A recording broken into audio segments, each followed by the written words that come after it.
Durante la década de los años 90, el género de películas de ladrones vio nacer a la que tal vez sea la película más emblemática del género, Hit, traducida en México como Fuego contra Fuego, una de las mejores películas del género criminal, interpretada por los legendarios Robert De Niro y Al Pacino. En ella se cuenta la historia del enfrentamiento entre una peligrosa banda de atracadores y una unidad de la policía de Los Ángeles decidida a detenerlos. Mientras esta película se estrenaba en la ciudad de Guadalajara, Jalisco, varios ladrones estaban dando los primeros pasos en el mundo del AMPA, para, unos años después, conformar una peligrosa banda que pondría en jaque a las autoridades con una serie de atracos realizados entre los años 1997 y 2000. El primero de los golpes importantes que la Procuraduría de Justicia de Jalisco le atribuyó a la banda ocurrió el 17 de marzo de 1997, en los cruces de la calle Manzano y Antonio Alzate, detrás de lo que hoy es el Teatro Diana. Ahí, un camión de la empresa Cepsa circulaba escoltado por una patrulla de la policía auxiliar, cuando una camioneta embistió a la patrulla y sus tripulantes dispararon contra los oficiales, abatiendo a 2 de ellos en el lugar, tras lo cual sometieron a los tripulantes del vehículo blindado y lograron apoderarse de 6 millones de pesos, para luego darse a la fuga. El 11 de abril de 1998, la banda cruzó la frontera hacia el vecino estado de Nayarit y atracó un blindado de Panamericana en la ciudad de Tepic. Lograron apoderarse de casi 5 millones de pesos. 2 de los custodios fueron abatidos en el lugar. El 26 de octubre de 1998, en la calle Bernardo de Balbuena, a su cruce con Hospital y Francisco Zarco, un camión de la empresa Panamericana se detuvo un momento. A decir de los custodios sobrevivientes, querían comprar refrescos y golosinas, pero en cuanto bajaron, hombres fuertemente armados los sometieron y abrieron fuego contra ellos, resultando heridos todos los tripulantes del vehículo, uno de los cuales expiraría en el lugar. En esa ocasión, uno de los vehículos de los agresores quedó abandonado en el lugar, y en este se aseguraron 2 armas cortas y 2 largas. En el vehículo de la empresa había 18 millones de pesos, pero los ladrones solo pudieron llevarse 8. 15 de enero de 1999. Ese día, en el cruce de la avenida Washington y la calle Bruselas, un comando interceptó un camión blindado de la empresa Cepsa. El camión era seguido por una camioneta Nissan Pickup que le cerró el paso por la parte trasera, mientras que un tráiler que salió de la calle Bruselas le cerró el paso por enfrente y le encajonaron, momento en el que varios sujetos comenzaron a disparar contra la unidad y amenazaron a los tripulantes con arrojar bombas Molotov e incendiarles, algo que se repetiría en otros golpes. Cuando los custodios salieron del vehículo, se suscitó un combate en el que resultó herido un custodio, un civil que iba pasando por el lugar y un policía auxiliar que acudió al llamado de emergencia.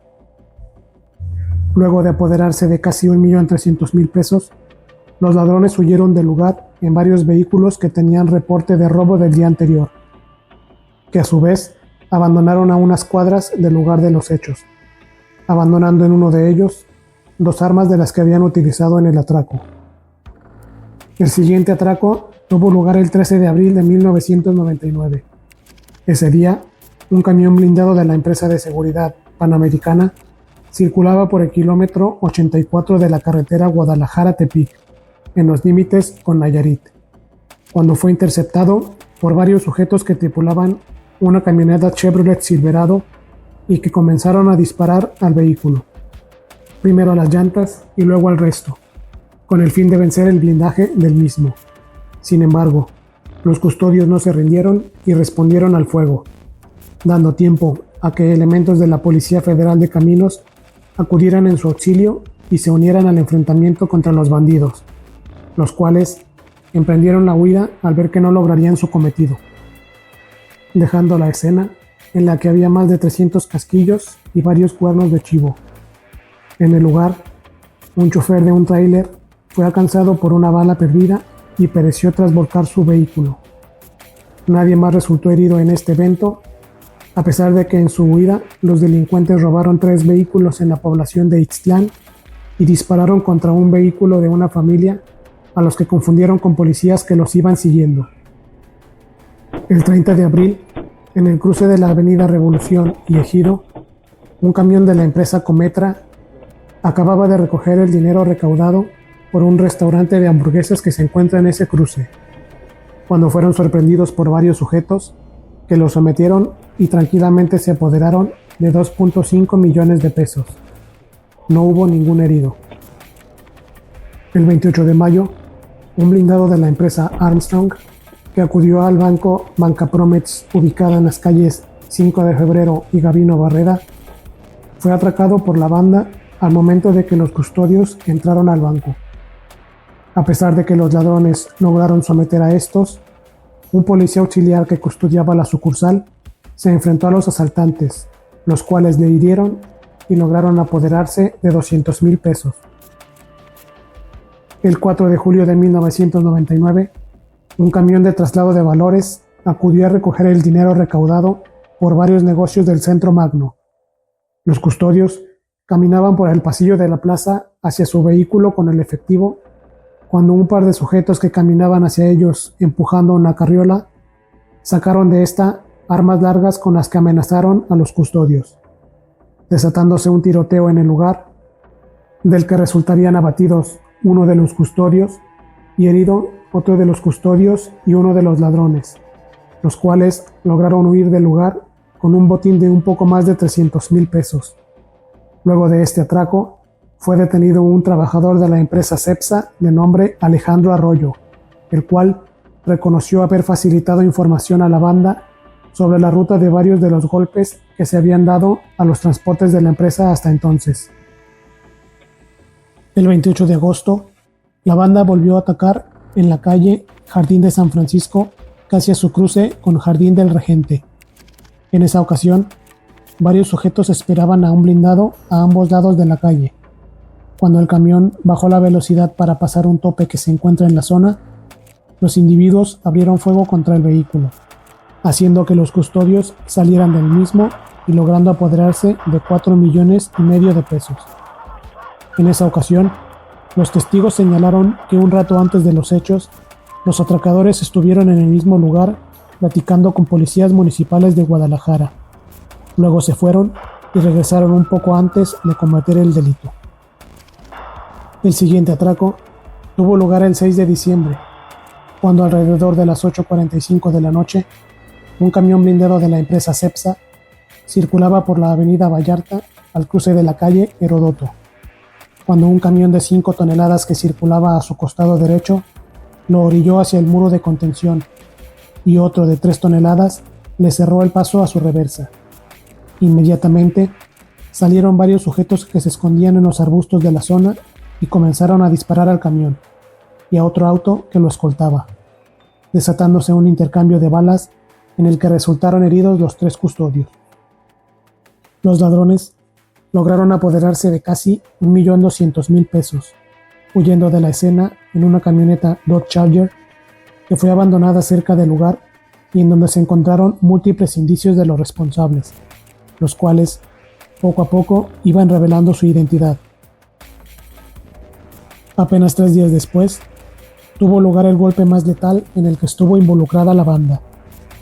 Fue a un vehículo blindado de la empresa Panamericana que se desplazaba por la carretera de Patitlán, Valle de Guadalupe, cerca de la población de Puerta de Macías. Según testigos, al menos 10 sujetos que tenían un rato esperando al vehículo a un costado de la carretera abrieron fuego contra el mismo, lo que le hizo salirse y detenerse a un costado del camino, momento en el que el fuego de los ladrones se concentró contra el blindado, el cual resistió los más de 60 impactos que presentaba de calibres 7.62 x 39 y 7.62 x 51, pues al parecer se trataba de un modelo reciente y su blindaje era mayor. Sin embargo, los custodios decidieron salir del vehículo y los 4 fueron abatidos en el lugar. y a pesar de que en el vehículo se transportaban casi 3 millones de pesos, los agresores no pudieron llevarse nada. Para este momento, el área de robo a bancos, blindados y cajeros automáticos de la entonces Procuraduría de Justicia de Jalisco ya tenía identificada a la mayoría de los miembros de la peligrosa banda, y debido a la gran presión mediática que se ejerció sobre las autoridades, no pasaría mucho tiempo para que cayera el que ellos consideraban era el jefe de la misma. El 23 de diciembre, una patrulla de la policía de Guadalajara iba circulando por la glorieta de la avenida Plan de San Luis, cuando avistaron un Chevrolet Cutlass en el cual viajaban dos hombres con actitud sospechosa, por lo que decidieron marcarles el alto y al interrogarlos, estos se identificaron con nombres falsos, pero los policías reconocieron a uno de ellos como Ricardo Silva Arévalo, alias El Toro, que había sido boletinado por la Procuraduría en relación con los robos de vehículos blindados. Al verse descubierto, el individuo intentó sobornar a los oficiales ofreciéndoles 1 millón de pesos en efectivo, vehículos y propiedades, pero los oficiales se negaron y lo trasladaron inmediatamente a la calle 14, en donde se le acusó de varios delitos y no podría salir impune como había sucedido en varias ocasiones anteriores. A pesar de la caída de su líder, la banda se reorganizó y volvieron a actuar. Fue el 19 de febrero del año 2000 en la carretera Tuxcueca-Valle de Juárez, a la altura de Concepción de Buenos Aires, en donde intentaron robar un blindado de Panamericana. Sin embargo, los custodios hicieron una defensa efectiva y evitaron el asalto. A pesar de registrarse un nutrido enfrentamiento, no hubo heridos. El 17 de marzo del año 2000 tuvo lugar el siguiente golpe, el cual ocurrió en la carretera La Capilla-El Salto, en donde un blindado de Panamericana fue emboscado por al menos 10 individuos, los cuales lo encajonaron usando un camión repartidor de gas y una camioneta de varias toneladas. Sin embargo, el conductor del vehículo maniobró para evitar ser presa fácil de los atracadores y terminó derribando el muro de una capilla y entrando en ella. Los delincuentes, al ver esto, huyeron sin robar nada. En el lugar quedaron más de 200 casquillos percutidos, cócteles Molotov y bidones de gasolina con los que buscarían intimidar a los custodios. El saldo fue de 5 lesionados producto del choque, los 3 custodios y 2 fieles lesionados por la caída del muro. El 7 de junio, una de las empresas afectadas por los constantes asaltos decidió ofrecer una recompensa por el resto de los miembros de la banda que aún no habían sido detenidos. A pesar de que no trascendió cuál de las empresas ofreció la recompensa, en conjunto con la Procuraduría de Justicia, habilitaron un número que funcionaba las 24 horas para recibir pistas. Los nombres que figuraban en la lista eran Arturo Flores, alias El Soldado, Sergio Gómez, alias El Lima, Carlos González, alias El Balazo, Oswaldo Estrada, alias El Oswaldo, David Camarena, alias El Pólvoras, Manuel Rodríguez, alias El Cejón, y Octavio Guillén, alias El Lager. Todos estos eran nombres bastante conocidos para la policía, ya que en su conjunto se les relacionaba con decenas o tal vez cientos de hechos delictivos. Uno de ellos, incluso El Soldado, había formado parte de la famosa banda de El Pollo, y ya se le relacionaba con robos y homicidios desde 1989. Luego de la captura de El Toro, algunos de los miembros de su banda también fueron capturados. Otros siguieron operando juntos y por separado, y se les relacionó con muchos otros atracos a blindados, bancos, joyerías y camiones de carga. Para el 2006, ya todos estaban en prisión purgando largas sentencias por diferentes cargos. El líder de la banda fue condenado en 2004 a cumplir una condena de 40 años en prisión. Sin embargo, en 2015, una jueza consideró que El Toro se había rehabilitado y estaba listo para reintegrarse en la sociedad, por lo cual le concedió la libertad anticipada a pesar de las protestas de la Fiscalía, la cual inició un proceso penal contra esta jueza. Luego de su liberación, ocurrieron varios robos a camiones blindados, uno de ellos con un botín de 10 millones de pesos, y se rumoreó que el expresidiario había vuelto a sus viejos hábitos. Sin embargo, la fiscalía no pudo relacionarlo con ninguno de estos hechos. El 15 de noviembre del 2016, cuando circulaba por las calles del barrio de San Andrés en un BMW, el Toro fue interceptado por dos camionetas desde las que varios hombres le atacaron. Al ser herido, bajó de su vehículo e intentó escapar corriendo por la avenida del Parque. Pero al cruce de esta con la calle Vicente Negrete, sus victimarios le dieron alcance y cayó abatido. Este fue el final de uno de los más temidos ladrones de la historia moderna de Guadalajara.